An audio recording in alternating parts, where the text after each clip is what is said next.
राजकुमारी अनन्या को महल की दीवारों के भीतर की जिंदगी हमेशा बोझिल लगती थी। हर दिन वही शाही भोज, वही कठोर नियम और वही बनावटी लोग। उसकी आत्मा कुछ और चाहती थी, मुक्ति, सच्चाई और वह दुनिया जो इन ऊंची दीवारों के बाहर थी।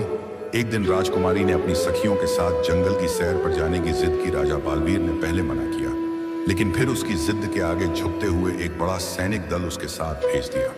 जंगल की गहरी हरियाली में सैर करते हुए राजकुमारी की नजर एक छोटी पहाड़ी पर चढ़ती भेड़ों के झुंड और उनके रखवाले पर पड़ी वह चरवाहा जिसका नाम अरब था, अपनी मधुर बांसुरी की धुनों में खोया हुआ था। राजकुमारी को यह दृश्य बेहद अलग और सुंदर लगा। उसने अपनी सखियों से कहा, देखो यह जीवन कितना सरल और शांत लगता है। लेकिन जब सैनिकों ने चरवाहे के करीब जाने का सुझाव दिया तो राजकुमारी ने उन्हें दिया, वह हमारा अतिथि नहीं है, उसे डराने की जरूरत नहीं, उसने सख्त लहजे में कहा। वहीं दूसरी ओर चरवाहा अरब ने राजकुमारी की झलक देखी, लेकिन उसकी नजरें आदर से झुकी रहीं। वह समझ चुका था कि यह कोई साधारण युवती नहीं, बल्कि राजमहल से आई है। कुछ दिनों बाद राजकुमारी ने महल से बाहर जाने की जिद की और इस बार वह अपनी पहचान छिपाकर अकेले जंगल में गई। उसने सादे कपड़े पहन लिए ताकि कोई उसे राजकुमारी ना समझ सके। वह उसी जगह गई जहां अरब अपनी भेड़ों के साथ होता था, जंगल के बीचों बीच। जब अरब ने उसे देखा तो उसने विनम्रता से पूछा, देवी क्या आप रास्ता भटक गई हैं? राजकुमारी ने मुस्कुराते हुए जवाब दिया, नहीं, मैं सिर्फ इन पहाड़ियों की सुंदरता देखने आई हूं, तुम यहाँ क्या करते हो? अरब ने सहजता से जवाब दिया, मैं अपनी भेड़ों का ध्यान रखता हूँ और अपनी बांसुरी के सुरों से उन्हें शांत करता हूँ। यह मेरी दुनिया है। साधारण और शांति से भरी हुई राजकुमारी ने उसके शब्दों में सच्चाई और उसके जीवन की सरलता को महसूस किया। वह अरब से प्रभावित हुई, लेकिन उसे अपनी पहचान बताने की हिम्मत नहीं हुई। उसने खुद को एक साधारण लड़की के रूप में प्रस्तुत किया। महल में राजा बालवीर को राज्य के कोष में घटाव की खबर मिली। मंत्री ने बताया कि महल का खजाना तेजी से खाली हो रहा है। राजा परेशान हो गए और उन्होंने तुरंत एक सभा बुलाई। राजकुमारी अनन्या भी इस बैठक में शामिल हुई। राजा ने कहा, हमारे राज्य में या तो चोरी हो रही है या हमारी योजनाओं में कोई गंभीर चूक है, हमें तुरंत समाधान खोजना होगा। मंत्री ने सुझाव दिया, राजा साहब, हमें गांवों का दौरा करना चाहिए। वहां के लोगों से उनकी समस्याएं और जरूरतें जाननी होंगी। शायद इस समस्या की जड़ वही हो। राजकुमारी ने मौका पाकर कहा, पिताजी, मुझे भी इस दौरे पर जाने दीजिए। मैं देखना चाहती हूं कि हमारे राज्य के लोग कैसे रहते हैं। राजा बालवीर ने पहले हिचकिचा हुए अनुमति दी, लेकिन यह तय किया कि राजकुमारी पर नजर रखने के लिए सैनिकों को भेजा जाएगा। इस दौरे पर राजकुमारी को गांवों की असली तस्वीर दिखाई दी। गरीबी, भूख और लोगों की कठिनाइयों ने उसे झक छोड़ दिया।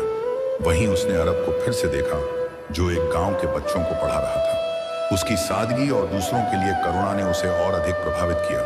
लेकिन इस बार महल के मंत्री ने भी अरब पर ध्यान दिया। मंत्री ने राजा को बताया, इस चरवाहे का प्रभाव गांव के लोगों पर गहरा है। वह उनकी बात सुनता है और उन्हें प्रेरित करता है। लेकिन क्या यह हमारे लिए खतरा बन सकता है?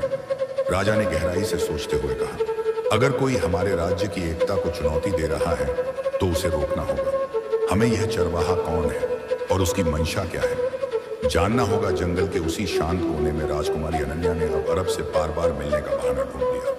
हर कुछ दिनों में वह साधारण वेशभूषा में महल से निकलती और भेड़ों के झुंड के पास जाकर बैठ जाती। शुरू में अरब ने उससे ज्यादा सवाल नहीं किए। वह विनम्रता से अपनी बांसुरी बजाता और कभी कभी उसके सवालों के जवाब दे देता। राजकुमारी भी धीरे धीरे उसकी सरल बातों और शांत स्वभाव से प्रभावित होने लगी। एक दिन जब राजकुमारी ने पूछा, तुम इतना खुश कैसे रहते हो? तुम्हारे पास तो कोई धन दौलत भी नहीं है। अरब मुस्कुराया और बोला, धन दौलत खुशियां नहीं देती, मेरे पास मेरी भेड़ें हैं, यह पहाड़ियां हैं और शांति है, बस यही काफी है। राजकुमारी उसकी सादगी पर मुस्कुराई और बोली, तुम्हारी बातें सुनकर मुझे लगता है कि मैं भी अपनी दुनिया से भागना चाहती हूँ। वहां सब कुछ दिखावे का है। अरब ने ध्यान से उसकी बात सुनी, लेकिन वह यह समझ नहीं सका कि उसकी दुनिया कितनी अलग है। कुछ ही मुलाकातों में दोनों की बातचीत ज्यादा सहज हो गई। अरब ने उसे चरवाहों की जिंदगी के छोटे छोटे पहलुओं के बारे में बताया।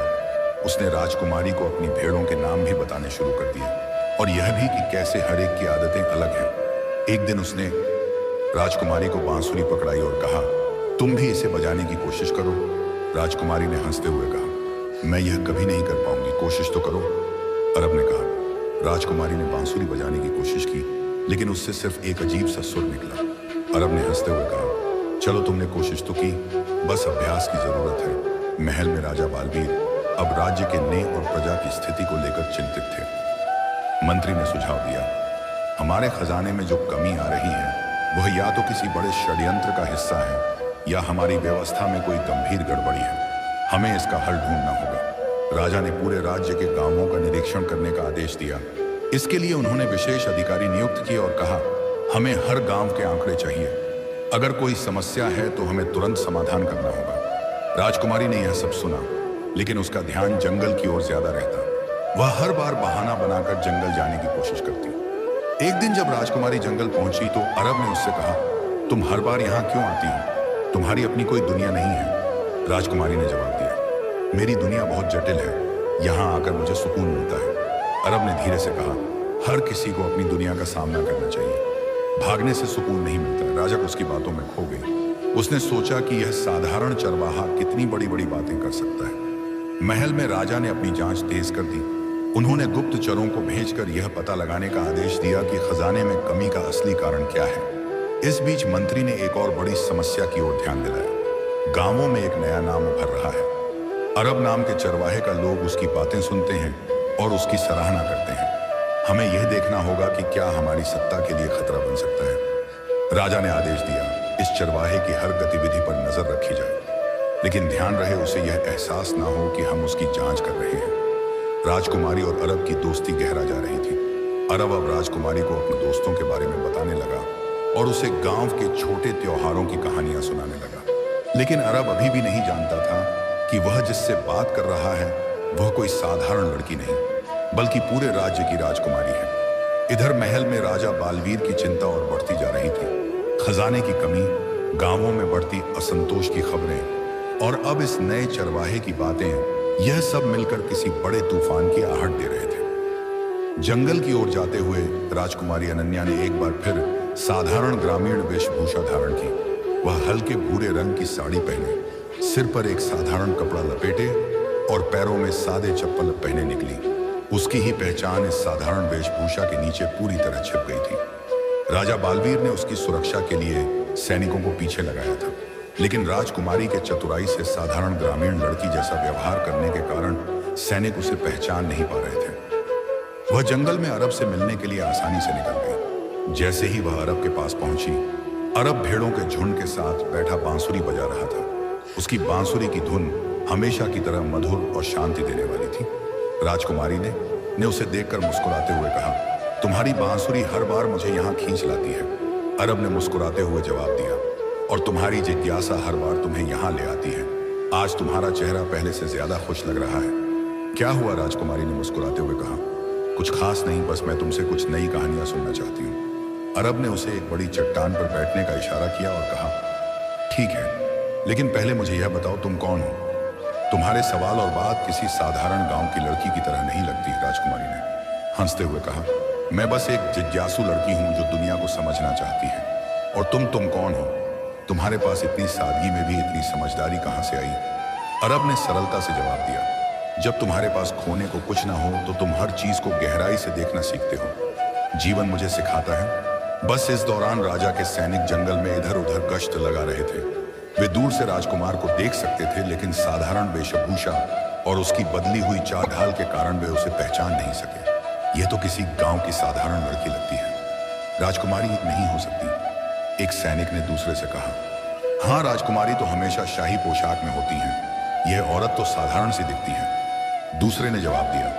राजकुमारी ने सैनिकों को अपनी ओर देखते हुए महसूस किया, लेकिन उन्हें अनदेखा करते हुए अरब की ओर ध्यान दिया। वह जानती थी कि उसकी वेशभूषा और साधारण व्यवहार उसकी पहचान छिपाने में मददगार होगा। अरब ने उसे अपनी भेड़ों के बारे में बताया।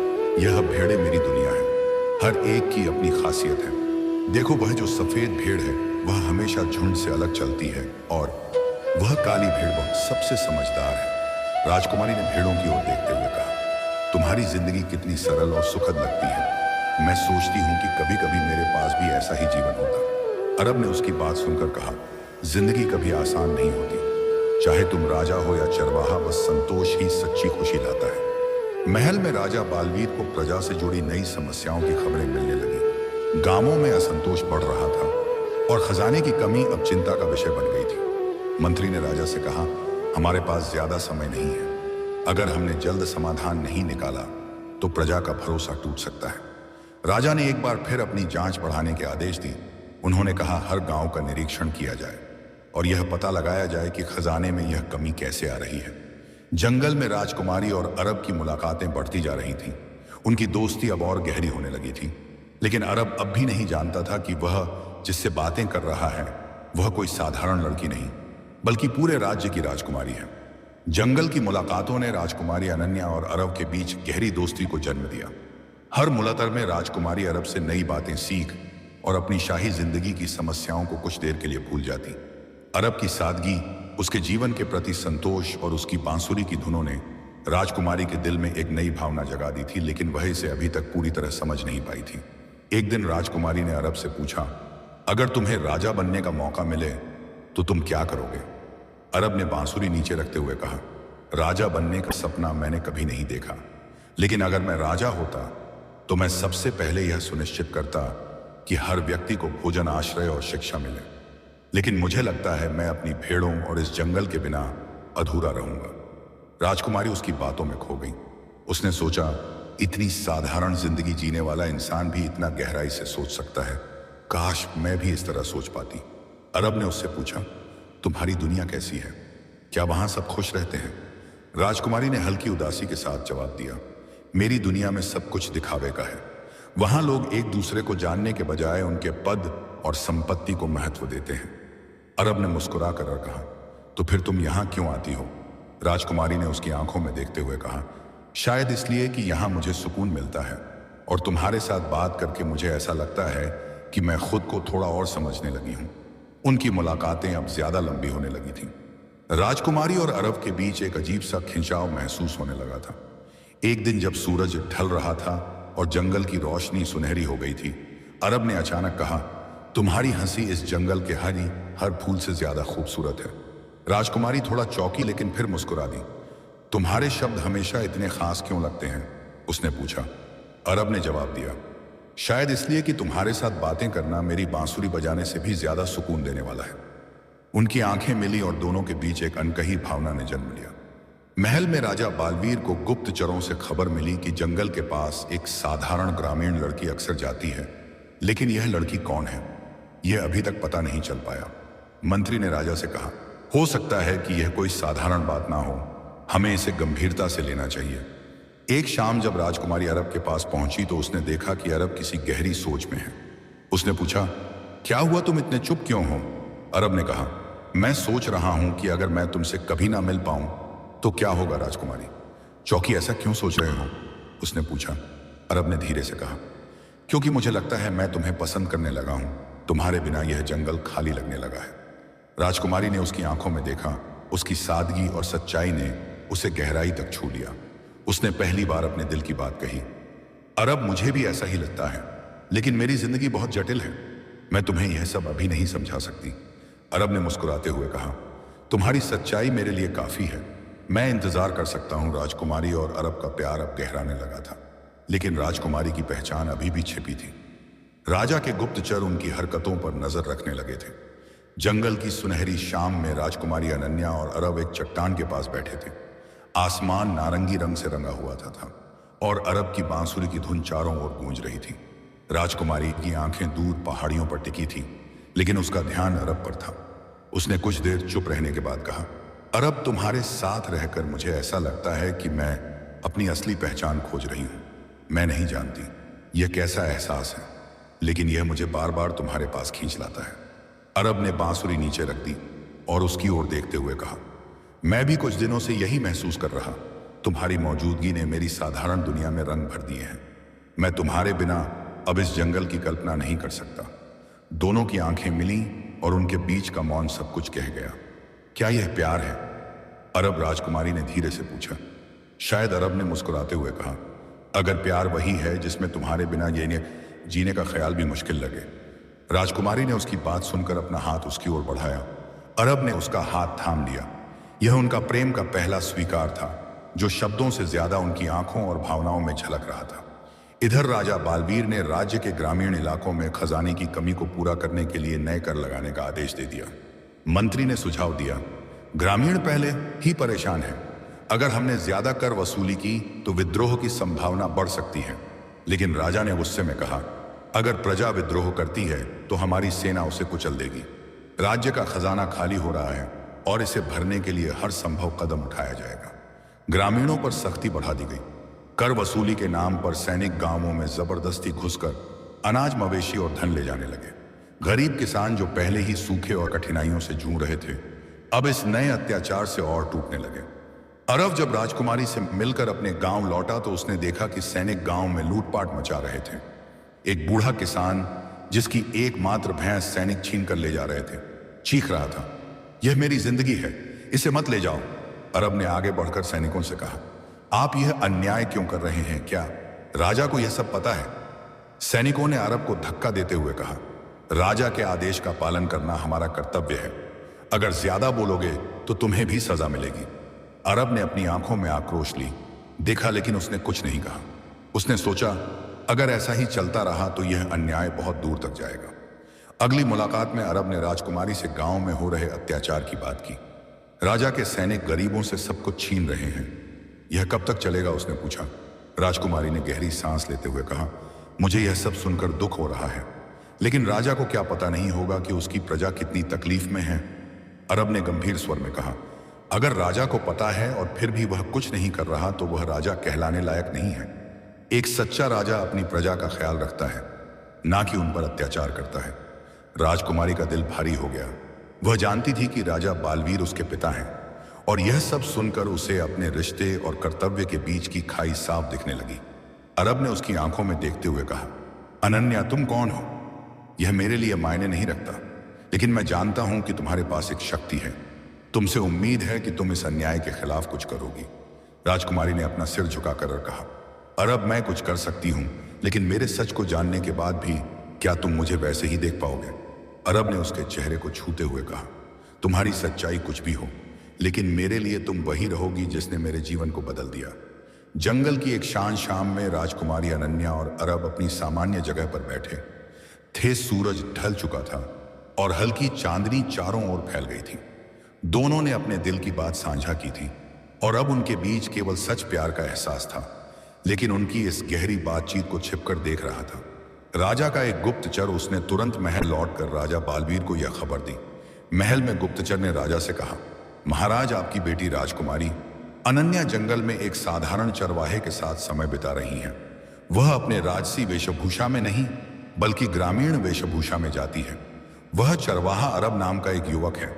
राजा बालवीर गुस्से से लाल हो गए। एक साधारण चरवाहा मेरी बेटी, यह कैसे हो सकता है? उन्होंने तुरंत अपने सैनिकों को आदेश दिया, उस चरवाहे को पकड़कर मेरे सामने लाओ और राजकुमारी को महल के अपने कक्ष में बंद कर दो। वह अब कहीं नहीं जाएगी। अगले दिन जब अरब अपने गांव में भेड़ों के साथ था, राजा के सैनिक वहां पहुंचे। उन्होंने अरब को बिना कुछ बताए पकड़ लिया। मुझे क्यों ले जा रहे हो? अरब ने चिल्लाते हुए पूछा। सैनिकों ने कहा, राजा के आदेश का पालन करो, तुम्हें कोठरी में डालने का हुक्म हुआ है। गांव वाले यह सब देखकर डर गए। अरब की मां ने रोते हुए सैनिकों से कहा, मेरा बेटा निर्दोष है, उसे मत ले जाओ। लेकिन सैनिकों ने किसी की एक ना सुनी और अरब को खींचते हुए महल ले गए। महल में राजा बालवीर ने अरब को देखते ही कहा, तुम्हारी हिम्मत कैसे हुई? मेरी बेटी के करीब जाने की तुम्हारी औकात क्या है? अरब ने राजा की आंखों में देखकर कहा, प्यार में औकात नहीं देखी जाती महाराज। मैंने कभी राजकुमारी को उनकी पहचान के कारण नहीं चाहा, मैंने उन्हें उनकी सादगी और इंसानियत के लिए चाहा। राजा का गुस्सा और बढ़ गया। उन्होंने सैनिकों से कहा, इसे काल कोठरी में डाल दो और इसे इतना सड़ा दो कि इसे अपने कर्मों का पछतावा हो। उधर राजकुमारी अनन्या को जब पता चला कि अरब को पकड़ लिया गया है तो उसने अपने कमरे से निकलने की कोशिश की, लेकिन द्वार पर खड़े सैनिकों ने उसे रोक दिया। आपके पिता ने आदेश दिया है कि आप अपने कक्ष से बाहर नहीं जा सकती, सैनिकों ने कहा। राजकुमारी ने गुस्से में कहा, यह अन्याय है, मुझे बाहर जाने दो। लेकिन उसकी आवाज महल की दीवारों में कैद होकर रह गई। गांव में राजा के सैनिकों ने अरब के परिवार पर अत्याचार करना शुरू कर दिया। यह चरवाहा राजा के खिलाफ जाने की हिम्मत करता है, इसका परिवार भी इस अपराध का खामियाजा भोगे। सैनिकों ने कहा, अरब के घर का सारा अनाज झपट कर लिया गया, उसकी मां को घर से बाहर निकाल दिया गया, उनके जानवर छीन लिए गए। गांव वाले डर के कारण कुछ नहीं कर पा रहे थे, लेकिन उनके भीतर धीरे धीरे विद्रोह की भावना जन्म ले रही थी। अपने कक्ष में बंद राजकुमारी ने रोते हुए सोचा, अरब निर्दोष है, उसका अपराध सिर्फ इतना है कि उसने मुझसे प्यार किया। मुझे कुछ करना होगा, मैं उसे ऐसे नहीं छोड़ सकती। उसने अपनी दासी से कहा, मेरे पिता के खिलाफ जाना खतरनाक हो सकता है, लेकिन मैं सत्यज्ञति अपने प्यार और अपने वचन को नहीं तोड़ सकती। क्या तुम मेरी मदद करोगी? दासी ने सहमते हुए कहा, मैं आपकी जान जोखिम में नहीं डाल सकती, लेकिन अगर आप कहे तो मैं आपकी चिट्ठी अरब तक पहुंचा सकती हूं। महल के गलियारों में सन्नाटा था, लेकिन इस सन्नाटे के पीछे एक बड़ी खबर धीरे धीरे पूरे राज्य में फैल रही थी। राजकुमारी अनन्या गर्भवती थी। यह खबर सबसे पहले महल के गुप्तचर को पता चली, जिसने इसे राजा बालवीर तक पहुंचाया। जब राजा बालवीर को यह खबर मिली तो उनका गुस्सा आसमान छूने लगा। यह असंभव है, उन्होंने गरजते हुए कहा। मेरी बेटी ने हमारे परिवार के सम्मान को दागदार कर दिया, और वह भी एक साधारण चरवाहे के साथ। मंत्री और दरबारी भी स्तब्ध रह गए। राजा ने तुरंत राजकुमारी को अपने दरबार में बुलाया। राजकुमारी अनन्या को सैनिकों ने उसके कक्ष से बाहर लाकर दरबार में खड़ा किया। वह बेहद शांत थी, लेकिन उसकी आंखों में एक अजीब सी दृढ़ता थी। क्या यह सच है? राजा ने उसे पूछा। राजकुमारी ने राजा की आंखों में देखते हुए कहा, हाँ, यह सच है, और मैं इसके लिए शर्मिंदा नहीं हूं। राजा ने गुस्से में अपना मुकुट फेंकते हुए कहा, तुमने हमारे परिवार का नाम मिट्टी में मिला दिया है। तुम्हें उस चरवाहे से प्यार करने की सजा तो दी जाएगी, लेकिन अब यह मामला और बड़ा हो गया है। तुमने हमारे राजघराने के खून को अपमानित किया है। महल के नौकर चाकर और गुप्तचर इस खबर को लेकर फुसफुसाना पूरे राज्य में फैल गई। गांव और शहर में हर तरफ यही चर्चा थी, राजकुमारी अनन्या गर्भवती हैं और पिता कोई साधारण चरवाहा है। कुछ लोगों ने इसे प्रेम की मिसाल माना, जबकि अन्य इसे राजघराने का अपमान समझ रहे थे। ग्रामीणों में अरब की साहसिक छवि उभरने लगी। लोग कहने लगे, उसने राजा के खिलाफ जाकर भी राजकुमारी का दिल जीता।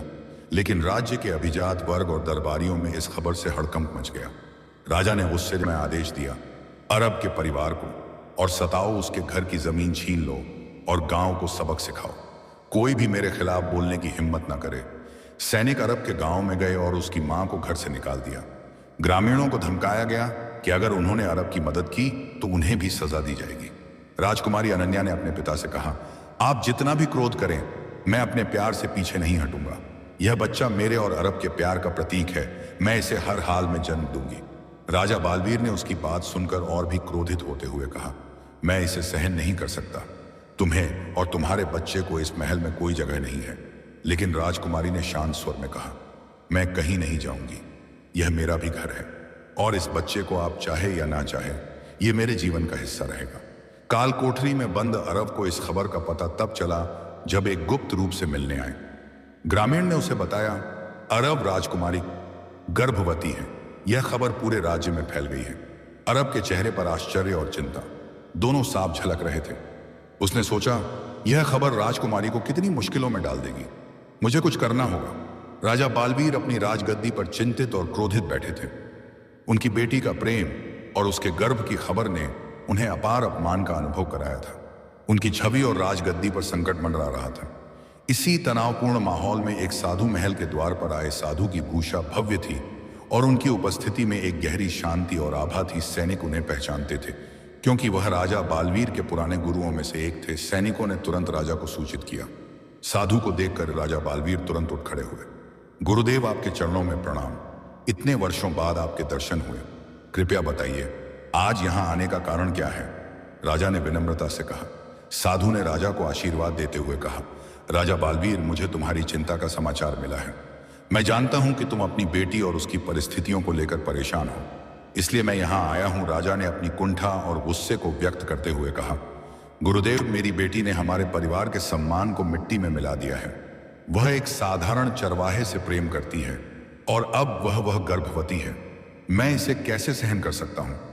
साधु ने राजा की बात सुनकर शांत स्वर में कहा, वर हर पिता का हृदय अपनी बेटी के प्रति कठोर हो सकता है, लेकिन एक राजा को अपनी प्रजा और न्याय का भी ख्याल रखना चाहिए। राजा ने हैरानी से कहा, गुरुदेव, आप यह क्या कह रहे हैं? क्या आप चाहते हैं कि मैं उनकी शादी की अनुमति दूं? यह राजघराने की प्रतिष्ठा के खिलाफ है। साधु मुस्कुराए और बोले, राजा, प्रेम ऐसा भाव है जो जाति, वर्ग और सीमा नहीं देखता। अगर उनका प्रेम सच्चा है तो उसे समाप्त करने की कोशिश तुम्हारे राज्य और तुम्हारे परिवार दोनों के लिए विनाशकारी हो सकती है। राजा ने थोड़ा चिढ़ते हुए कहा, गुरुदेव, आप मुझसे यह कैसे कह सकते हैं? वह केवल एक साधारण चरवाहा है। साधु ने राजा को याद दिलाया। बालवीर, क्या तुम भूल गए कि जब तुम्हारा राज्य दुश्मनों से घिरा हुआ था, तब इसी साधारण प्रजा ने अपनी जान की बाजी लगाकर तुम्हारा साथ दिया था। यही ग्रामीण तुम्हारे राज्य की रीढ़ है। और क्या तुम यह नहीं मानते, सच्चा प्रेम दुर्लभ और तलब और अनमोल है? साधु ने आगे कहा, राजकुमारी, अनन्या और अरव का प्रेम केवल एक साधारण प्रेम कहानी नहीं है। यह प्रेम एक गहरी परीक्षा है, जिसमें दोनों ने समाज, वर्ग और डर के बंधनों को तोड़ने की हिम्मत दिखाई है। अगर तुम इस प्रेम को स्वीकार करोगे तो तुम्हारे राज्य में न्याय और समानता का संदेश जाएगा। लेकिन अगर तुम इसे नष्ट करने की कोशिश करोगे तो विद्रोह और अपमान से बचना असंभव होगा। राजा बालवीर के चेहरे पर उलझन साफ दिख रही थी। उन्होंने धीरे से कहा, लेकिन गुरुदेव, मैं अपनी प्रतिष्ठा और परंपराओं को कैसे नजरअंदाज कर